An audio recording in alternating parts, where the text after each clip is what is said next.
The black belt hanging from Mariana's backpack swayed with every step as she and her younger sister Julia walked down the narrow alley that cut through Morro da Providencia in the heart of Rio de Janeiro.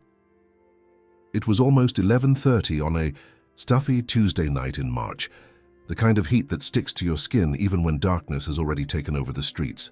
They were coming from Professor Beto's gym down in Gamboa, where they had been training in MMA 6 days a week since Mariana turned 18, and decided that this would be the way to get them both out of there, not forever, but to give a better future to Julia, who was only 15 and already showed enough talent to attract the attention of scouts. The training had been heavy that night, final preparations for the state championship that would take place on Saturday, just 5 days away, and Mariana felt every muscle in her body complain. Her right shoulder throbbed from a poorly cushioned fall, but she didn't let it show, never did, not in front of Julia, who looked at her as if she were indestructible, as if nothing could bring her down. And Mariana carried that weight with equal parts pride and fear, because she knew she wasn't indestructible, nobody was. But she had to seem it, at least until Julia was strong enough to defend herself.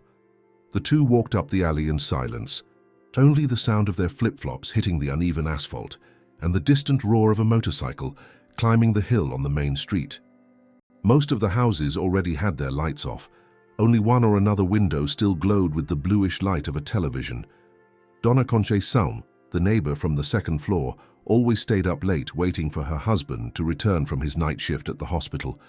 Mariana waved at her window without knowing if the old lady was watching. It was an automatic gesture, one of respect, the kind their mother had taught them before she passed away 3 years ago, taken by a pneumonia that no one could treat in time. Since then, Mariana was a mother, sister, protector, and coach, all at the same time, and she carried it on her shoulders like someone carrying a backpack full of rocks, but she kept going, always kept going, because stopping was not an option.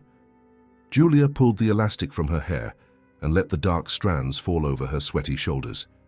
"Mari, do you think I can win the first fight on Saturday?" The question came out low, almost a whisper, laden with that insecurity that only teenagers have, that fear of disappointing that tightens the chest and makes the voice tremble. Mariana looked at her sister and gave a slight smile. "You're going to destroy Ju. I know your grip. You're ready." And it was true. Julia had a natural talent that Mariana had needed to build with blood and sweat. The girl was fast, had sharp reflexes, and a frightening determination. But you have to keep a cool head. Remember what Professor Beto says, technique always beats strength. Julia nodded, and a small smile lit up her tired face. They turned the last corner before the street where their shack was, a 2-story building, with peeling plaster and a faded blue-painted metal door. It was small, but it was theirs, paid for with the sweat of jobs Mariana did during the day. Cleaning, deliveries, anything that brought in money to keep up with training and food on the table. The street was darker than usual, the lamppost right in front of their shack had been burned out for 2 weeks, and the city hadn't shown any sign of coming to fix it. The only light came from a window 3 houses down, where Donna Lourdes lived with her young grandson Miguel, a 6-year-old boy who loved to stand at the door watching the sisters pass by. He always waved and shouted, "Hi, Aunt Mari! Hi, Aunt Jus," with that high, cheerful voice that made anyone's day seem better. But that night Miguel wasn't at the door. Of course, he must have been asleep for hours. And that's when Mariana felt it, that shiver that starts at the nape of the neck and runs down the spine like a primitive warning, pure instinct from someone who learned to trust her body before her mind. She stopped walking, and Julia, sensing the change in her sister's pace, also stopped. "What's wrong?" she whispered. Mariana didn't answer immediately, just observed, her eyes scanning every shadow, every dark corner, every space between the shacks. And then she saw, or rather felt, the presence, 2 figures standing next to an abandoned construction site they had to pass. The work had started more than a year ago, with the promise of becoming a small market, but the owner disappeared and left only a concrete structure, covered by torn tarps and rubble. During the day it was just another ugly spot in the landscape, but at night it was something else. It was a hiding place, it was danger. And that night, it wasn't empty. The 2 men were leaning against the side wall of the construction, one of them smoking, the red ember of the cigarette blinking in the dark. The other had his arms crossed, and even in the dim light, you could see his eyes were fixed on the sisters. Mariana felt Julia's hand touch her arm, a light but significant touch. Should we go back? The question was sensible. Go back, take a detour, find another path. But Mariana knew there was no other path. The street was a dead end on one side, and going around would mean adding another 20 minutes of walking through even more deserted alleys. And worse, it would show fear, show that they were running. Away, and that, Mariana had learned early on, was an invitation to be pursued. "We're going through," Mariana said, her voice firm but low. "But stay alert. If anything strange happens, you run. Don't look back. Run straight to Donna Lourdes's shack and scream." Julia swallowed hard but nodded.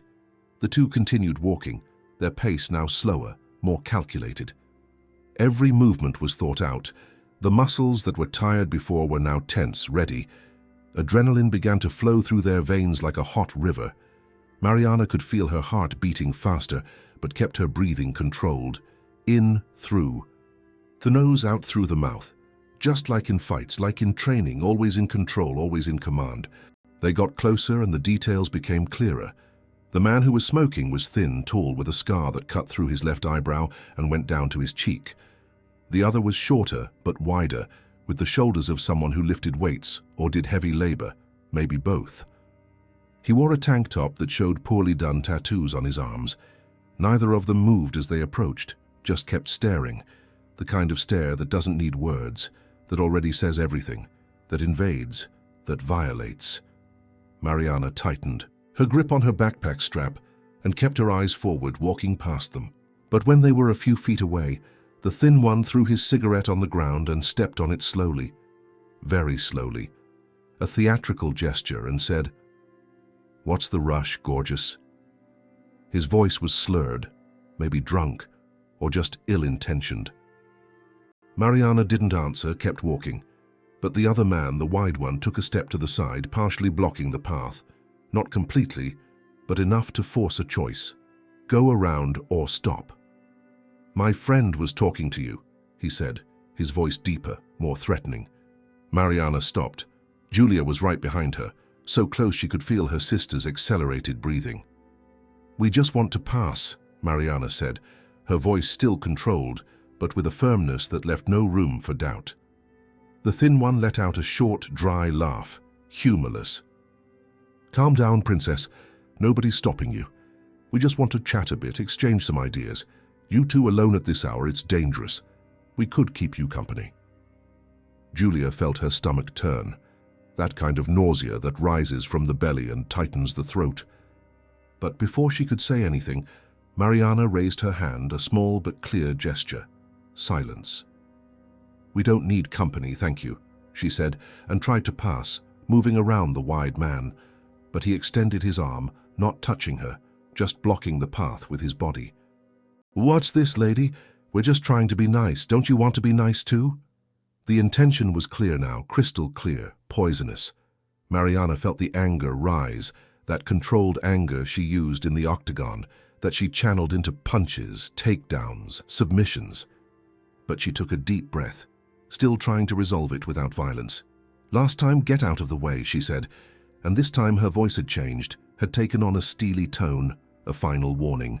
The wide one looked at the thin one, and they exchanged a smile, the kind of smile that men like them use when they think they're in control, when they think they can do whatever they want. And that's when the thin one made his mistake. He reached out and tried to touch Mariana's shoulder. "Come on, stop being difficult." But his hand never made contact, because Mariana was faster, much faster. She twisted her body, dodged the touch, and in the same movement, landed a clean punch on his nose, straight, precise, with the full weight of her body behind it. The sound was of bone breaking, and the man staggered back, hands flying to his face, blood already starting to pour between his fingers. "Son of a..." He didn't finish the sentence because Julia, acting on instinct, on training, on fear, turned into action, landed a kick to the side of the wide man's knee. He screamed in pain and fell sideways. The two didn't wait to see what would come next. They ran. Mariana pulled Julia by the hand and they bolted down the street, their flip-flops slapping hard against the ground, the sound echoing off the walls. And behind them came the screams, "You bitches, you're gonna pay for this, we know where you live." But they didn't stop, didn't look back. They ran to Donna Lourdes' shack and banged on the metal door with force. "Donna Lourdes, open up! Please!" The light turned on quickly and the door opened, revealing the woman in her 60s with a worried face. "My God, girls, what happened?" But before they could explain, they heard heavy footsteps on the street. They were coming. Mariana looked at Julia and saw the fear in her sister's eyes, but she also saw something else, determination, the same she carried herself. "We're not running anymore," Mariana said, and at that moment she knew the fight had only just begun, and that what came next would change everything. Donna Lourdes closed the door as soon as the girls entered and locked it with the old, creaky bolt. Miguel was sitting on the sofa with wide eyes, scared by the shouting outside but not fully understanding what was happening. "Aunt Marie, why are those men angry?" he asked in his thin voice, still clutching the worn-out teddy bear he took everywhere. Mariana knelt in front of him and placed her hands on the boy's small shoulders. "It's nothing, Miguelzinho, just some annoying men, but it's over now. You can go back to sleep," she lied with a smile that didn't reach her eyes. Donna Lourdes took her grandson by the hand and led him to the back room, whispering reassuring words. Julia was leaning against the wall, her hands still trembling, her face pale despite her brown skin. "Mari, they said they know where we live." "What if they come back?" Mariana didn't have time to answer, because at that moment they heard a deep voice from outside. "We'll be back, you bitches, just you wait." This isn't over. It was the wide man, his voice thick with anger and pain. Donna Lourdes returned from the kitchen with a glass of water and a damp cloth. "Drink this, child, you're as white as a sheet," she said to Julia, who took the glass with trembling hands. Mariana went to the window and peeked through a crack in the curtain. Outside, the two men were standing in the middle of the street, the thin one still holding his nose, dark bloodstains on his shirt, the other one limping noticeably. They looked at the surrounding shacks as if trying to figure out which one belonged to the sisters, but the darkness worked in their favor. After a few minutes of curses and threats, the two finally walked away, heading down the hill with heavy steps that echoed in the pre-dawn quiet. Mariana waited until the sound faded completely before moving away from the window. "Donna Lourdes, we need to go. I don't want to bring trouble to you," she said, but the old woman shook her head firmly. "You're not going anywhere at this time of night. You'll sleep here and tomorrow we'll figure out what to do. I have some blankets stored away." It wasn't a request. It was an order given with that maternal authority that accepts no argument. The sisters spent the night awake on Donna Lourdes' sofa, every sound from the street making their bodies tense, ready to react. Only when the sky began to lighten, tinting the clouds a pale pink, did Julia finally fall asleep, leaning on Mariana's shoulder. Mariana remained on watch, her thoughts spinning in circles. Should they go to the police? But the police in the favela were complicated, often more trouble than a solution. Should they move? But to where? With what money? The championship was in 5 days, no 4 now, and Julia finally had a chance to change her life, to get a sponsorship, to get out of this situation. Mariana couldn't let that be destroyed by 2 cowardly thugs. When the day fully broke, Donna Lourdes made coffee with bread and margarine. Miguel appeared sleepily from the kitchen and smiled when he saw the aunts there, as if their presence was the most natural thing in the world. "Are you staying for breakfast?" he asked excitedly. "We sure are, champ," Mariana replied, ruffling his curly hair. After breakfast, the two returned to their own shack.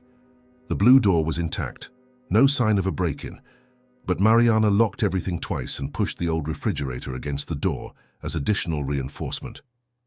"Ju, you're not training today. Stay home," she said. But Julia stood up too quickly, making her head spin. "No, we can't stop training. There are 4 days left, Mari, 4 days. If I don't train, I'll lose my rhythm." There was desperation in her voice, the kind of desperation of someone seeing a dream slip through their fingers. Mariana knew her sister was right. Stopping training now would be throwing months of preparation in the trash. "Okay, but we go together, always together. No going out alone, not even to buy bread, understand?" Julia agreed, and the two got ready. They changed their clothes, grabbed their backpacks with their equipment, jizz, gloves, mouthguards, hand wraps, everything organized like a sacred ritual. At 3 in the afternoon, they walked down the hill together, the usual path to Professor Beto's gym in Gamboa. The gym was in a renovated warehouse near the port. It had mats on the floor, punching bags hanging from thick chains, cracked mirrors on the walls, and the characteristic smell of sweat mixed with rubber that clings to every training space. Professor Beto was a man in his early 50s, his body still defined despite his age, his grey hair cut very short, an old scar running across his forehead. A former no-holds-barred fighter, from the days when there were no rules, he had seen things that mark a man, but he also had a huge heart for those he considered family. And the sisters were family to him. When Mariana and Julia entered, he was helping a new student with his punching form, but he stopped as soon as he saw their expressions. "Office now," he said, pointing to a small room in the back that served as a locker room and storage space. The three sat on makeshift wooden benches. Mariana told him everything, omitting nothing: the attack, the threats, the fear. Professor Beto listened in silence, his dark eyes fixed on her. When she finished, he crossed his arms and let out a long sigh. "You did the right thing defending yourselves, but now we have a problem. These guys will hold a grudge, they'll want revenge. Men like that don't accept being beaten by a woman. Their heads don't work right." He stood up and paced the small room, thinking. "Can't you go to the police?" Julia asked, hope in her voice. "We can, but what will come of it? A case that takes months. They'll know who filed the complaint and will come back even angrier. Besides, whose word do you think holds more weight in the system? 2 girls from the favela or 2 men who will make up any story?" The truth was harsh, but it was the truth. Professor Beto was right. They knew the system. They knew how it worked. "So what do we do?" Mariana asked, her voice lower now, tired. The professor stopped pacing and looked at the two of them. "You stick together always. You don't walk alone. I'm going to talk to some people. I have some contacts in the area. People who can help spread the word that you're under protection. Sometimes that alone is enough to make these rats back off." He put a hand on Mariana's shoulder. "And you keep training, because this championship is too important to let slide. Julia has the talent to go far, you know that. And you too, Mari. You can still compete for 2 more years in your category. You can't let a couple of scumbags destroy what you've built." There was a firmness in his voice that calmed something inside Mariana. Professor Beto was a bridge, the man who connected the harsh world of the favela with the world of opportunities. He was the one who believed when no one else did, who saw potential where others saw only 2 more poor girls with no future. "Thank you, Professor," Mariana said, and for the first time since the night before, she felt that maybe there was a way forward. The next 3 days passed in a tense routine. Train, eat, sleep little, always alert, always together. Professor Beto kept his word. He spread the word among his acquaintances that the girls were under his protection. And in the favela, Professor Beto's name carried weight, respect earned through years of work and helping those in need. There was no sign of the 2 men, no new threats, just silence, which in a way was worse because not knowing was almost worse than knowing. On Thursday night, the eve of the championship, Mariana and Julia were returning from their last light training session. Just technique and stretching. Mental preparation, when they saw a strange movement on their street.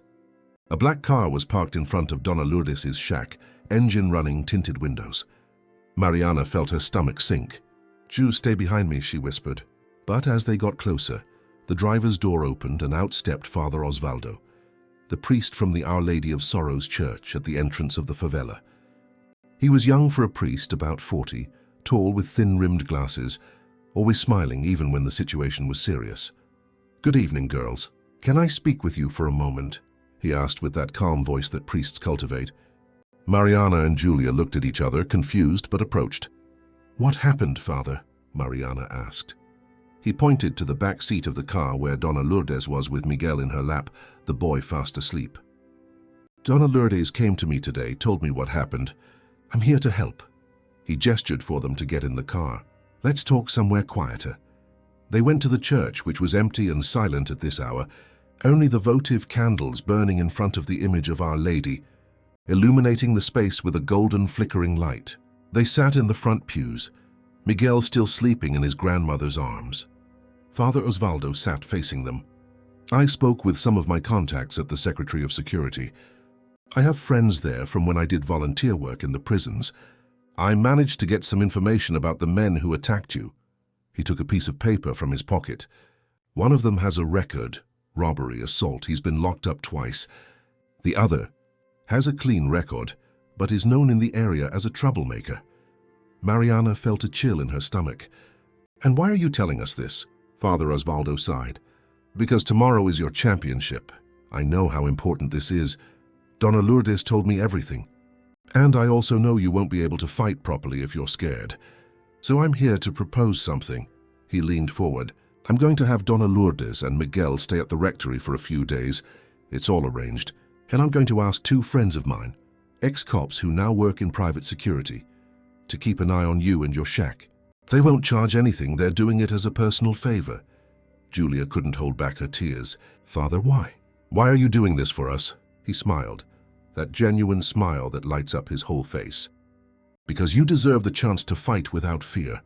Because I've watched you grow up here, I know how hard you work. And because I believe that God puts people in our path to help at the right moments. And this is the right moment." Mariana wasn't very religious. She rarely went to Mass, but in that instant, she felt a gratitude so deep it hurt her chest. "Thank you, Father. We don't know how to thank you." He shook his head. "You thank me by getting in that octagon tomorrow and showing what you're capable of. Show everyone that girls from the favela don't give up, no matter what they try to do to them." And that's what Mariana promised to do. When they returned home that night, there were indeed 2 discreet men watching the street, one at each end. Father Osvaldo had kept his word. For the first time in days, the sisters truly slept, a heavy, necessary sleep.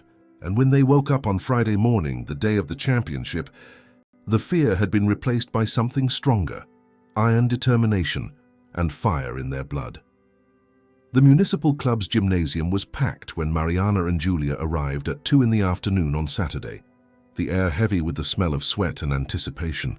The stands were filled with families, coaches, fighters, and onlookers. The energy vibrated off the walls like static electricity. Professor Beto was already there, handling the final registration details, checking the girls' weight, their documents. Everything had to be perfect. Julia would be the 3rd fight of the day in the junior female 52-kilo category. Mariana would fight later in the adult 61-kilo category. Both had strong opponents, girls who trained in big gyms with proper facilities and sponsorships.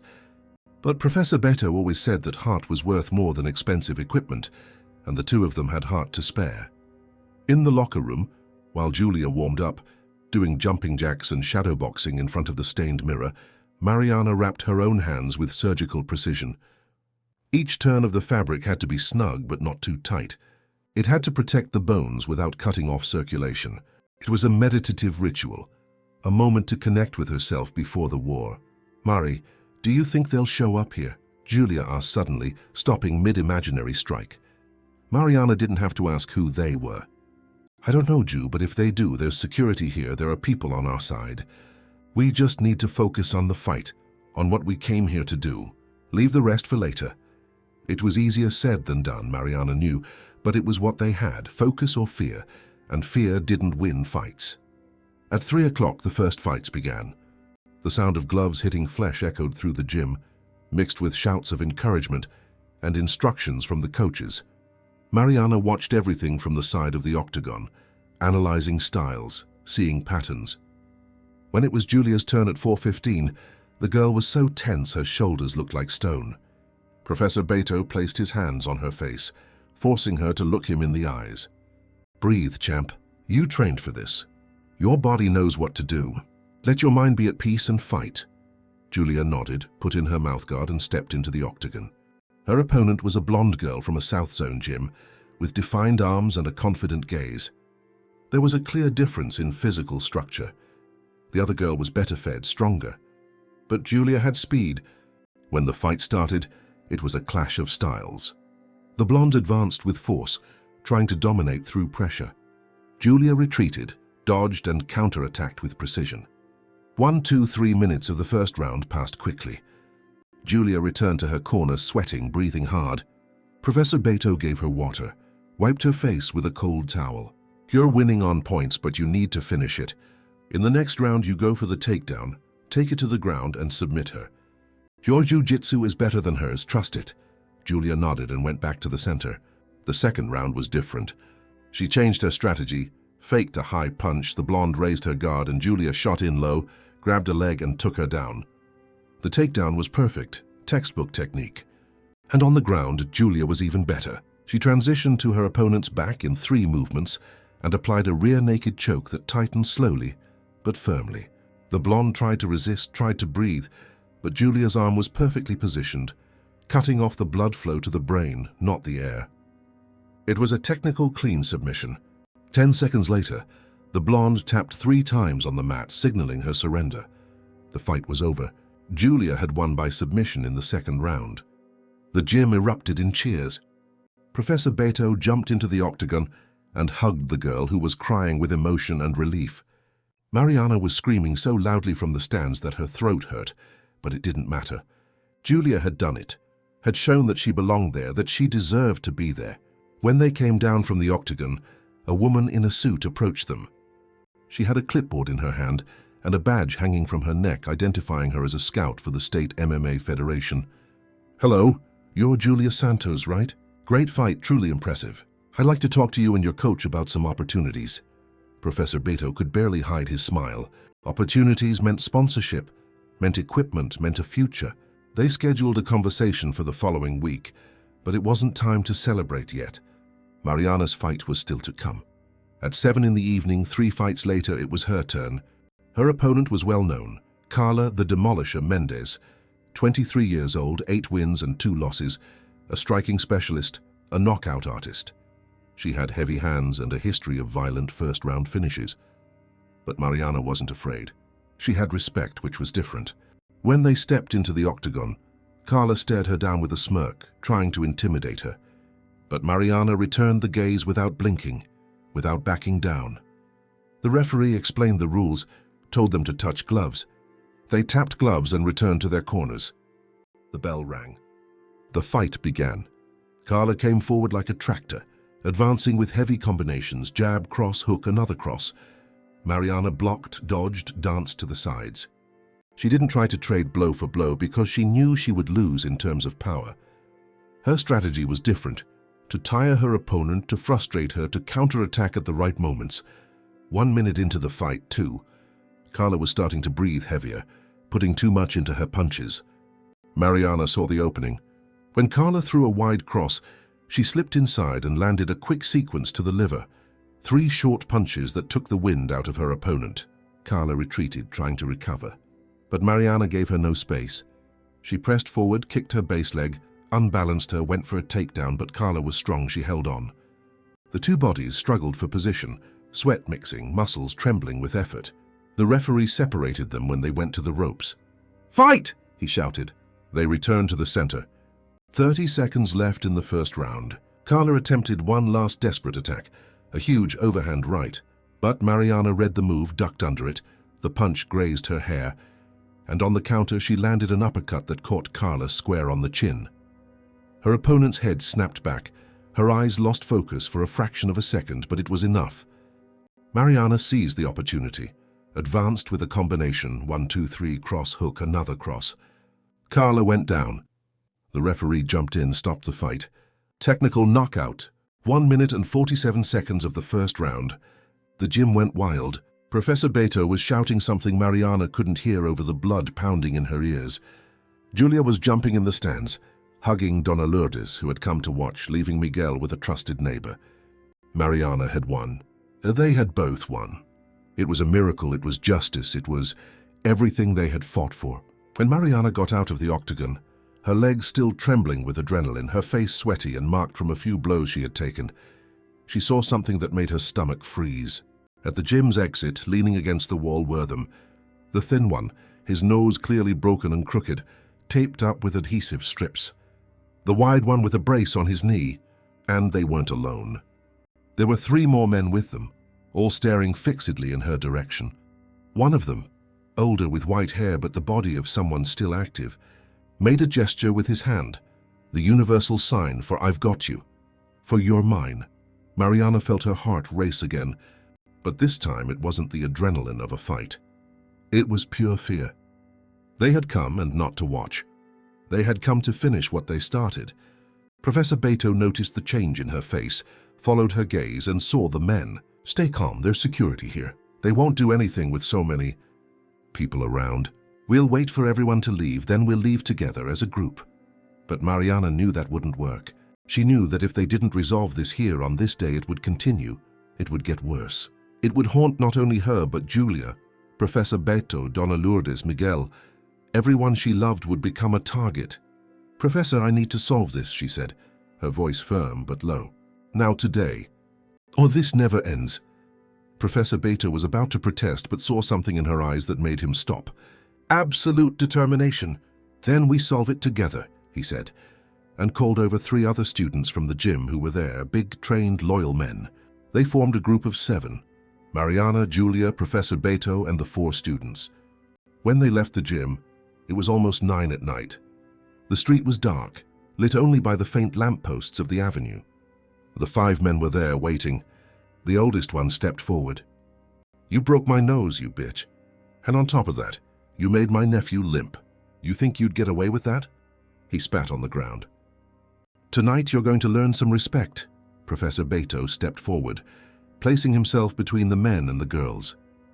"The problem is with me now. You want to hit someone, hit me. But leave the girls alone," the man laughed, a dry, cruel laugh. "Old man, you don't run things here anymore. Your time has passed. This is a new generation, and this generation has no respect for anything." He made a gesture and the other 4 advanced. The fight was inevitable, fast, brutal.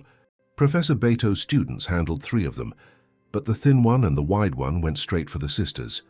Mariana was still tired from her fight, but her body reacted on instinct. She blocked a punch, returned another. Julia parried a kick and countered with a knee strike. It was working until the older man joined in, and he didn't fight clean. He pulled a small switchblade from his pocket, the blade glinting under the streetlight. People around screamed. Someone must have called the police, because sirens began to wail in the distance. But the man didn't care. He advanced on Mariana with the knife extended. She backed away but had nowhere to go, cornered against a parked car. The blade came down towards her face, and in that moment, in a split second that seemed to last an eternity, a small hand appeared, grabbing the man's arm. It was Julia, who had left her opponent and jumped to protect her sister. The man tried to break free, but Julia held on tight, using technique, twisting his wrist until the knife fell. And then Mariana, free from the immediate threat, landed a spinning kick that caught the man on the side of the head. He fell unconscious. The police arrived seconds later, sirens blaring, lights flashing. They separated everyone. Handcuffs were applied, statements were taken. Witnesses confirmed that the attack had come from the 5 men. The knife was collected as evidence. When they finally released the sisters, it was past midnight. Professor Beto drove them back home in his car. No one spoke much during the ride. What was there to say? They had won the fights in the octagon. They had won the fight on the street, but the cost had been high. When they arrived at the favela and said goodbye to the professor, Mariana and Julia walked slowly up to their shack. Their bodies ached. Their souls ached even more. But when they opened the door, they found Donna Lourdes and Miguel waiting. The old woman had baked a simple cornmeal cake and placed 2 candles on top. "We need to celebrate the champions," she said, smiling, her eyes moist. Miguel clapped excitedly and sang a loud, off-key happy birthday. And there, in that small, perfect moment, surrounded by the only people who mattered, Mariana finally let the tears fall. They weren't tears of pain or fear. They were tears of gratitude, of love, of family. 3 months had passed since the night of the championship, and much had changed in Morro da Providencia. The abandoned construction site where it all began had been demolished by the city after Father Osvaldo, along with the Residents' Association, applied pressure. In its place, a small square had emerged with concrete benches and 3 young trees planted by volunteers.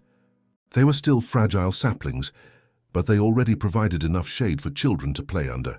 And the one who played there the most was Miguel, who now at 6½ had become the unofficial mascot of Professor Beto's gym.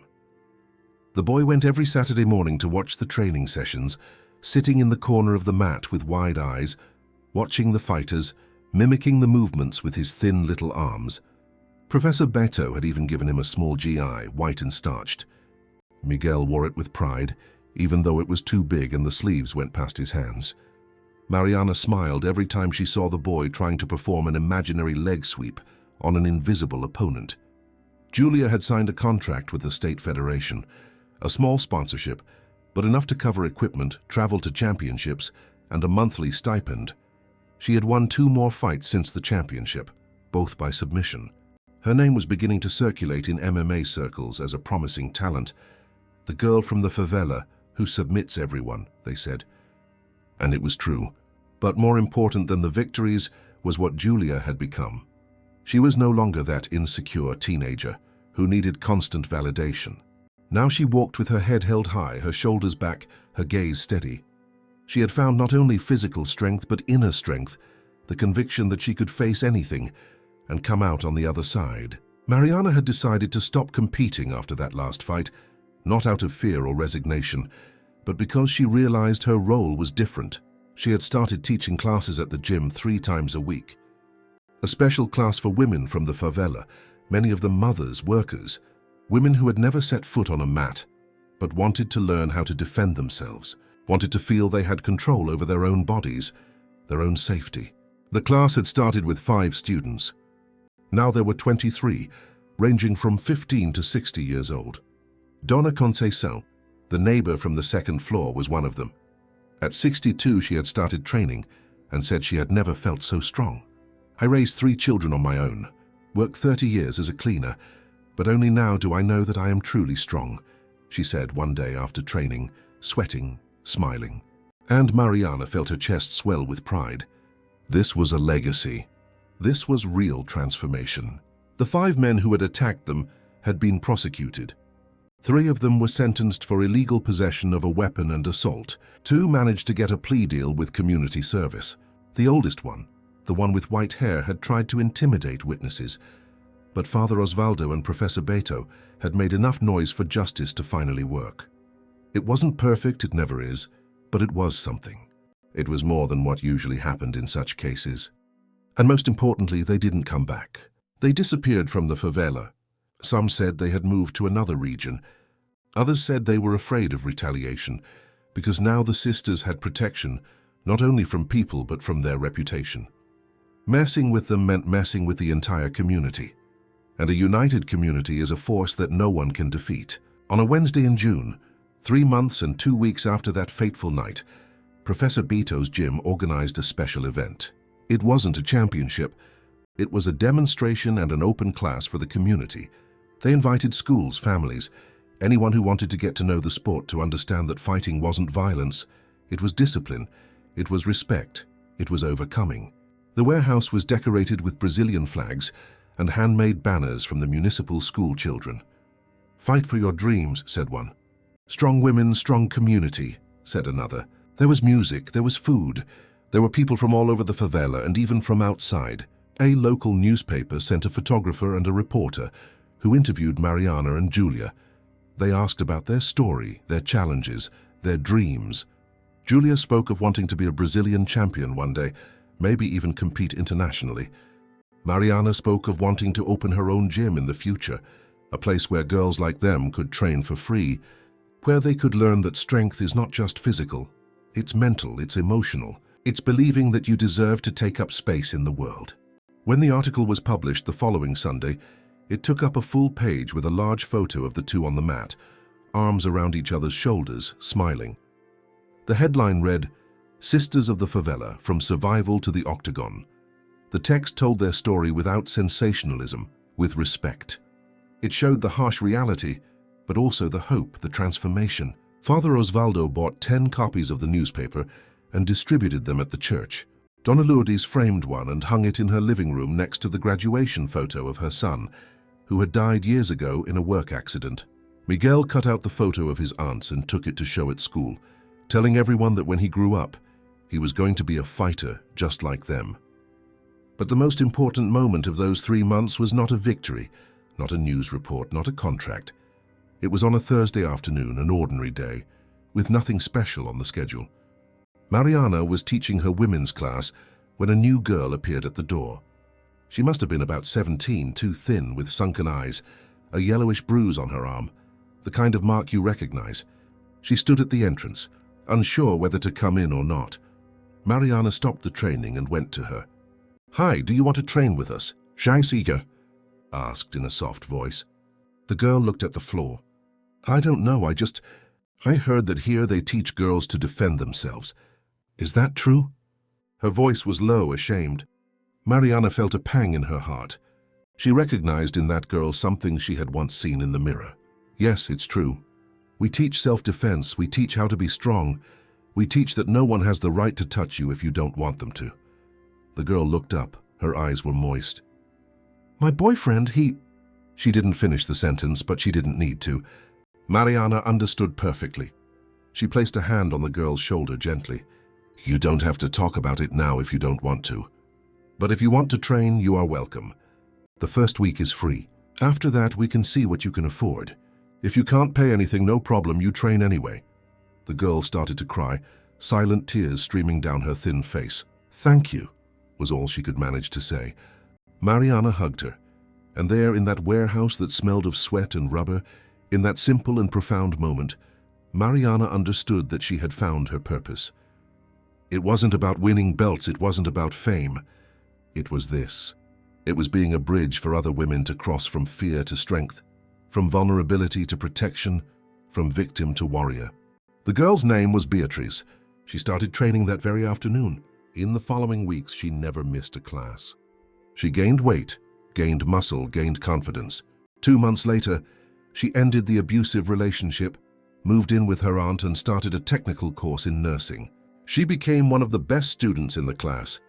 And whenever someone asked what had changed in her, she would reply, I learned that I am strong. I learned that I deserve respect. I learned from the sisters of the favela. And so the legacy spread, not like a destructive fire, but like a germinating seed. Each woman who passed through the gym took something with her, self-confidence, technique, courage, and planted it somewhere else, in her daughter, in her friend, in her neighbor, creating an invisible but real network of mutual protection, of collective strength. On a Saturday in August, 7 months after that night that changed everything, Professor Beto's gym hosted its first internal women's championship. 24 fighters, all from the favela or neighboring communities, divided into weight and age categories. There was no prize money, only simple medals bought at a sports store and certificates printed at home. But for those women, it was worth more than gold. It was recognition. It was belonging. It was proof that they could. Julia was there as an assistant referee, Mariana as an organizer and coach, Professor Beto as the head referee. Father Osvaldo opened the event with a short but emotional blessing. May this sport teach respect, discipline, and self-love. May each of you find here not only the strength to fight, but the strength to live with dignity. Donna Lourdes was in the makeshift stands with Miguel on her lap. The boy, now a newly turned 7, clapping for every fight, shouting encouragement that made everyone laugh. Go, Auntie! Go, champ! That's it! When the last fight ended, and all the medals had been distributed, when the celebration began to wind down and people started to leave, Mariana and Julia sat on the mat, just the two of them in silence looking around. The warehouse was a mess. There were empty water bottles scattered about, forgotten towels, banners still hanging on the walls. But to them, it was the most beautiful place in the world. We did it, didn't we, Murray? Said Julia, her voice low but full of emotion. Did what? Mariana asked, even though she knew the answer. Everything. We managed to get through that night. We managed to transform that anger, that fear, into something good. We didn't let those men define who we are. We chose who we wanted to be. Mariana put her arm around her sister's shoulders and pulled her close. We were always strong, Ju. That night just showed what was already inside. But you're right, we transformed pain into purpose. And no one can take that away from us. They stayed there until Professor Beto came to lock up the gym. He looked at the two of them and smiled. That proud, fatherly smile. You know you've changed a lot of things around here, right? There are girls who now walk with their heads held high because they saw you fight. There are mothers who no longer put up with disrespect because they learned to defend themselves. That's a real legacy that lasts. And it was true. The legacy was there, not in trophies or news reports, but in the transformed lives, in the rewritten stories, in the broken chains. When they left the gym that night, walking through the same streets that once brought fear, Mariana and Julia didn't look into the shadows searching for danger. They looked at the lights in the windows, at the people in the doorways, at the life pulsing around them. And they knew they had conquered more than victories. They had conquered peace, they had conquered community, they had conquered a future. Miguel ran ahead of them, making knockout sounds, "Pow pow, knocked out!" and laughed with that pure, joyful childhood laughter. Donna Lourdes walked behind, talking with Father Osvaldo about organizing self-defense classes at the church for the ladies in the senior citizens group. Professor Beto locked up the gym, whistling an old tune. And there, in that ordinary moment of an ordinary night, was everything that mattered. Chosen family, found purpose, shared strength, multiplied love. The two sisters who 3 months ago were fighting just to survive were now fighting to transform. And that was the greatest victory of all. Not the one that comes from taking down an opponent, but the one that comes from lifting up those who are down. Not the one that comes from brute force, but the one that comes from the courage to be vulnerable and still carry on, to be wounded and still heal, to be afraid and still fight. And when they got home that night before going to sleep, Julia asked, "Mari, are you afraid they'll come back someday?" And Mariana, without hesitation, replied, "No, because now we're not alone. We will never be alone again." And that is stronger than any threat. And it was the purest truth she had ever spoken, because she finally understood that strength is not the absence of fear. It's having fear and choosing love anyway. It's being attacked and choosing not to become an attacker. It's suffering and choosing not to make others suffer. It's winning not through violence but through transformation. And that lesson, learned with blood and sweat on the streets of Morro da Providencia, was what they would carry with them forever and pass on to every girl who crossed the door of that gym, seeking not just to learn how to fight, but to learn how to live without fear, with dignity, with a strength that comes from within and multiplies when shared. This was the story of the sisters of the favela, Mariana and Julia, who turned a night of terror into the beginning of a silent but powerful revolution. A revolution of women who refuse to be victims, who choose to be warriors. Not warriors of war but of peace, not of hate but of love, not of destruction, but of building a world where no girl has to be afraid to walk home at night, where no woman has to lower her head, where strength is synonymous with protection and not oppression. And they were building that world, one training session at a time, one student at a time, one transformed life at a time. And that was a legacy that crosses generations. That was a victory that no knockout, no belt, no medal could ever surpass, because it was the victory of humanity over brutality, of love over hate, of light over darkness. And when the story of the sisters of Morro da Providencia is told years from now, it will not be remembered for the violence they suffered, but for the transformation they caused, for the example they set, for the courage not only to survive, but to make survival worthwhile, to give pain a purpose, to make every tear shed water the seed of a better future. And they could see that future in the eyes of every girl who entered that gym.